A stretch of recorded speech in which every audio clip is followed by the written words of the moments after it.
David, let's move on to tax.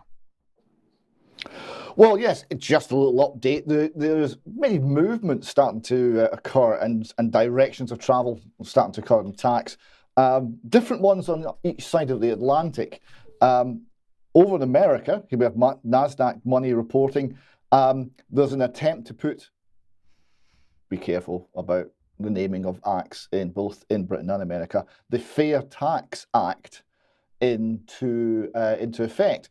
Now, this has got the deeply happy effect of abolishing the Inland Revenue Service. What a happy day that would be.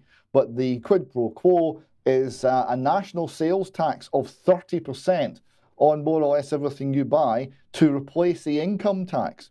So this has been pushed by the Republicans in the House, and House Speaker Kevin McCarthy has agreed to bring the bill to a vote.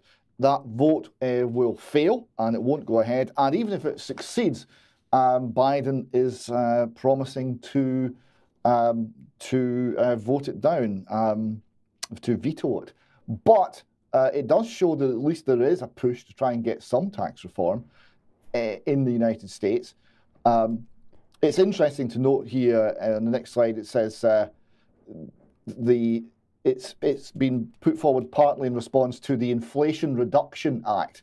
Again, the previous warnings about how they name acts applies here.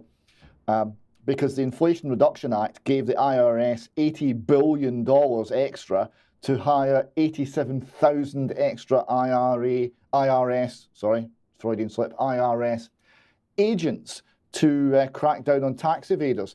And I would point out that back 200 odd years ago, when Britain put 3 extra tax agents into America, into the continental United States, 3, this was one of the reasons cited for having a revolution and independence. And here they're hiring 87,000 without a murmur, it would appear, of dissent, apart from the Republicans wanting not to do that. Now, that's the situation in America. We've got some citizen movement, some populist movement trying to get tax reform. There's no sign of that in Europe at all, where the inherent bankrupt nature of the governments is becoming ever more apparent, and the taxation net is being expanded over and over again to drag in more and more of the real economy, and it's now going after anything that's basically left, and this means pensions. So the Telegraph here reports how the tax-raising blob, good name for the government, is coming for your pension. It writes, the state and public sector pensions are becoming unaffordable and threatening to undermine public finances. We have to accept that the triple lock must go. The pension age will have to rise faster than the government's currently telling us. But why attack private pensions? Well, they're coming for those too, it would seem. And FT Advisor is also highlighting this.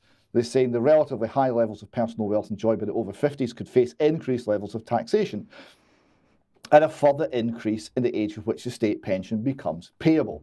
So expect to work longer, expect the government to come after your taxation, after your pensions for extra taxation, because at some point it's going to be the only reserve of real wealth, of real value, that will be left to plunder. And when that's the case and things get really nasty, plunder it they will. Yes, indeed. I was just going to say, I was getting very nervous. You're talking about banking and taxation, and what seems to be happening is if you do that, David, you are branded anti-Semitic, as we will hear a little bit later in the news. So I'm glad we got through that section without any unpleasantness. Oh, it could still come. Anyway, if you like what the UK column does and you'd like to support us, please head over to community.ukcolumn.org. There are options to help us out there.